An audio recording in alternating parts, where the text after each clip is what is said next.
वन्दे ब्रह्मपुरादिपं श्रीसहजानन्दं च मूलाक्षरम्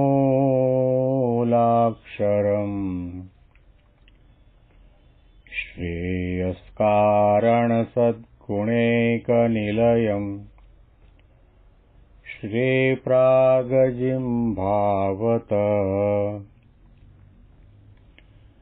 ब्रह्मोपासनधारकं गुरुहरिं यज्ञं तथा योगिनं इत्येवं प्रमुखं महन्तमनिशं श्रीजीस्वरूपं मुदा મહિમાનો મહિમા પ્રવચન માળામાં આજે 20મી ઓગસ્ટ 2024 મંગળવારના દિવસે તમામ સંતો હરિભક્તોને મારા સાષ્ટાંગ પ્રણામ. જય સ્વામિનારાયણ. હેપી વચનામૃત દ્વિશતાબ્દી મહોત્સવ. હેપી પ્રમુખ સ્વામી મહારાજ શતાબ્દી મહોત્સવ. ગઢડા અંત્યનું 14મો વચનામૃત સાંભળી રહ્યા છીએ, જેમાં આત્માનંદ સ્વામીએ શ્રીજી મહારાજને અતિ અગત્યનો પ્રશ્ન કર્યો છે કે મનમાં એવી ગાંઠ વાળી છે, નક્કી કર્યું છે, નિશ્ચય કર્યો છે કે જીવનના છેલ્લા શ્વાસ સુધી ભગવાનના ગમતામાં જ રહેવું છે. 500 પરમાંસો પ્રગટના ઉપાસક સહજાનંદ સ્વામીને પરબ્રહ્મ પુરુષોત્તમ નારાયણ ભગવાન પરમાત્મા માનતા હતા અને મનમાં ગાંઠ વાળી હતી કે મહારાજના ગમતા પ્રમાણે જ કરવું છે. પ્રગટના ઉપાસક આ કોઈ સામાન્ય સંકલ્પ નથી, સામાન્ય દ્રઢતા નથી, સામાન્ય સાધના નથી. અક્ષરધામમાં ભગવાન બિરાજમાન છે અને શાસ્ત્રમાં લખાયેલા ભગવાન છે. એમને જે ગમે એ પ્રમાણે રહેવું છે એ તો બરાબર, પણ અક્ષરધામમાં રહ્યા જે ભગવાન પરબ્રહ્મ પુરુષોત્તમ નારાયણ મનુષ્ય જેવા થઈને ભક્તોના મનોરથ પૂર્ણ કરવા માટે આ લોકમાં પધારે અને એમાં ભગવાનપણાની પ્રતીતિ આવ્યા પછી, એમની શરણાગતિ સ્વીકાર્યા પછી, એમની મંત્ર દીક્ષા લીધા પછી, એમની સાધુ દીક્ષા લીધા પછી સંત કે સત્સંગીના મનની અંદર આવો વિચાર ને આવી દ્રઢતા રહેવી એ સાધનાનું રહસ્ય છે કે ભગવાન રાજી થાય એ પ્રમાણે, એમના ગમતા પ્રમાણે રહેવું છે. પ્રમુખ સ્વામી મહારાજ કહેતા હોય છે કે અનંત જન્મ સુધી આપણે આપણું મનગમતું કર્યું છે. ભગવાન કે સંતને ગમે, મહાપુરુષો કે આચાર્યોને ગમે એવું કરવાનો આપણને વિચાર નથી આવ્યો. ભલે કદાચ સાધના કરી હોય તો મનધારી કરી છે, ભલે કદાચ તપ કર્યું હોય, ત્યાગ રાખ્યો હોય, વ્રત ઉત્સવ કર્યા હોય, યાત્રા કરી હોય, યજ્ઞ કર્યો હોય કે મહા મોટું દાન કર્યું હોય, એ બધું મનગમતી રીતે મન સ્વાદે માળા ફેરવે ને ગળા સ્વાદે ગાય, કોઈને પૂછે નહીં કલ્યાણ કેમ થાય. મનગમતું કરતો હોય એની અંદર ઓછા વધતા પ્રમાણમાં માયાનો ભાવ હોય ને હોય. મનગમતી માળા કરતો હોય, પૂજા કરતો હોય, દાન ધર્માદો કરતો હોય કે કંઈ પણ કરતો હોય, એમાં ઓછા વધતા પ્રમાણમાં દંભ પણ હોય, કપટ પણ હોય, પ્રપંચ પણ હોય, દેખાડો પણ હોય, આ લોકના વિષય સુખ પ્રાપ્ત કરવાની ભાવના પણ હોય ને હું સૌથી મોટો એવી પ્રશંસા પ્રાપ્ત કરવાના સંકલ્પ પણ જાગતા હોય. એટલે બાહ્ય દ્રષ્ટિએ એની આજુબાજુના વર્તુળના લોકો ભલે એને દાનવીર માને, તપસ્વી માને, જ્ઞાની માને, ભક્ત માને, સાધુ માને, વક્તા માને, વિદ્વાન માને, ભલે માને, પણ એ મનગમતું કરવાના પાયાની અંદર ઓછા વત્તા પ્રમાણમાં દેહભાવ છે, લોકોને રાજી કરવાની ભાવના છે,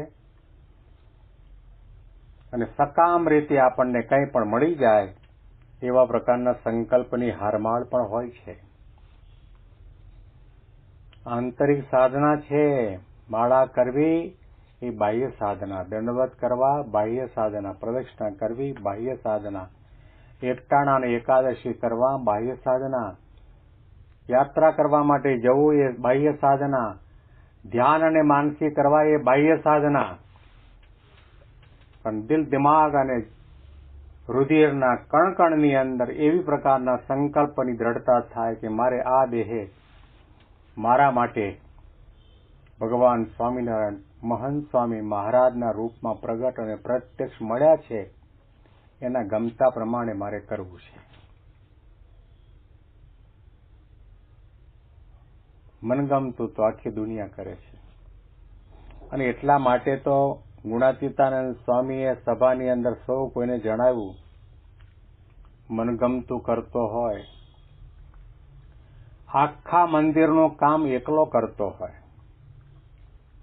ગમે તેટલાને સત્સંગ કરાવતો હોય, ત્યાગે યુક્ત હોય ને તપે યુક્ત હોય, તો પણ એના માથે વિઘ્ન છે. જ્યારે 3 ટાણા ખાતો હોય, આળસુ હોય ને ઊંઘી રહેતો હોય, પણ સંત કહે તે પ્રમાણે કરતો હોય તે શ્રેષ્ઠ છે, અને એના માથે કોઈ વિઘ્ન નથી. આખા મંદિરનું કામ એકલો કરતો હોય એટલે કેટલી મોટી જવાબદારી લઈને બેઠો હોય. અત્યારે તો મંદિર કેટલા મોટા છે. હરિમંદિરની વાત નથી, શિખરબદ્ધ મંદિર. અને એક શિખરબદ્ધ મંદિરની વાત નહીં, ભારતમાં ને દુનિયાની અંદર જેટલા અક્ષરધામ તુલ્ય મોટા મોટા શિખરબદ્ધ મંદિરો છે, એ તમામનો વ્યવહાર પોતે એકલા હાથે કરતો હોય. આ સામાન્ય બાબત કહેવાય? આખા મંદિરનું કામ એકલો કરતો હોય. ખેતીવાડી સંભાળે, રસોડું સંભાળે, કોઠારું ભંડારું પૂજારીપણું સંભાળે, વિચરણનું સંભાળે, સંતો હરિભક્તોને સંભાળે, જમીન લેવાની, મંદિરનું બાંધકામ કરવાનું, પ્રતિષ્ઠા કરવાની, દાન ધર્માદો કરવાનો, કરાવવાનો, આ બધા કાર્ય એકલા હાથે કરતો હોય. આખા મંદિરનું કામ એકલો કરતો હોય, અને ત્યાગે યુક્ત હોય ને તપે યુક્ત હોય. ત્યાગ પણ મોટો હોય, ભોય પથારી કરતો હોય, કદાચ પાથાણું ન પાથરતો હોય, સુઈ જતો હોય. ઓશિકાની તો વાત જ ક્યાં રહી. આપણે તો શ્રાવણ મહિનાના એકટાણા કરીએ, કદાચ એ ચાંદ્રાયણ કરતો, 1 મહિના નહીં, 12 મહિનાના ચાંદ્રાયણ વ્રત કરતો હોય. કેટલું મોટું તપ કરતો હોય. ઘણું બધું જ્ઞાન હોય, ઘણો બધો વૈરાગ્ય હોય, ધર્મની પાલનની ખખા હોય, પણ મનગમતું કરતો હોય તો એ કનિષ્ઠ છે, એના માથે વિઘ્ન છે. આવા શબ્દો ગુણાતીતાનંદ સ્વામીએ શા માટે વાપર્યા? આપણી આંખ ઉઘાડવા માટે અને આપણને એક દ્રષ્ટિ આપવા માટે, સાચું જ્ઞાન આપવા માટે. તમે સાધના કરો, બાહ્ય સાધના 1%, અને આંતરિક સાધનાના ગુણ 99% છે. આંતરિક સાધના એટલે મને મળ્યા જે ભગવાનનું પ્રગટ સ્વરૂપ ગુરુ હરિ, એમના ગમતા પ્રમાણે કરવું છે. મહંત ડોક્ટર સ્વામી ઘણી વખત જાહેર સભામાં આપણી આગળ આ શબ્દો ઉચ્ચારાવી ચૂક્યા છે. મારે આ દેહે કોઈ પણ ભોગે અને કોઈ પણ સંજોગોમાં પ્રમુખ સ્વામી મહારાજને રાજી કરવા છે, રાજી કરવા છે, રાજી જ કરવા છે. આવું શા માટે ઘૂંટાવે છે? કારણ કે આ સત્સંગ છે, આ સાચી સાધના છે, આ સાચું જ્ઞાન છે, આ સાચો ધર્મ છે, આ સાચો વૈરાગ્ય છે, આ સાચી સમજણ છે. અને આ જ સાચું ભક્તપણું ને ઉપાસકપણું છે. વર્ષોના સત્સંગ પછી પણ આપણે આંતરિક સાધના તરફ વળ્યા નથી. આપણો દેખાદેખીનો સત્સંગ છે.